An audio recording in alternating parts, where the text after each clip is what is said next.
కొండపై పాలకులపై భక్తి పెరిగిపోతుందని ఎద్దేవా చేశారు టీటీడీ మాజీ చైర్మన్ భూమన కరుణాకర్ రెడ్డి. చంద్రబాబు హయాంలో కొండపై ఏం మారిందో చెప్పాలంటూ మార్చేశారు. తప్పు మీద తప్పు చేస్తూ కన్ఫ్యూజన్ క్రియేట్ చేస్తూ కాలం గడుపుతున్నారని భూమన విమర్శించారు.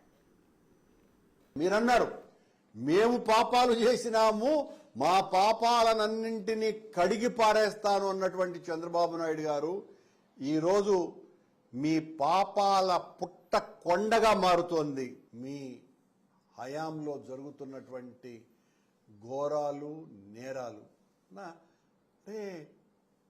మాడవీధులలో స్వామివారి మాడవీధులలో చెప్పులు వేసుకొని తిరగకూడదు అని చాలా స్పష్టమైనటువంటి సాంప్రదాయం ఉన్నా కూడా ఉద్యోగస్తులే చెప్పులు వేసుకొని దొరికినారు మొన్న. అంటే మీ పర్యవేక్షణ ఎలా ఉన్నది? అధికారుల పర్యవేక్షణ, విజిలెన్స్ వాళ్ళ పర్యవేక్షణ ఎలా ఉన్నది? అసలు పట్టించుకుంటున్నారా?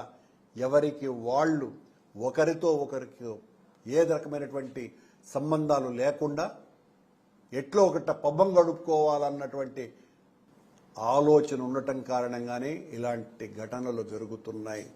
ఒక భయం లేదు, భక్తి అధికారులకు పూర్తిగా లేదు.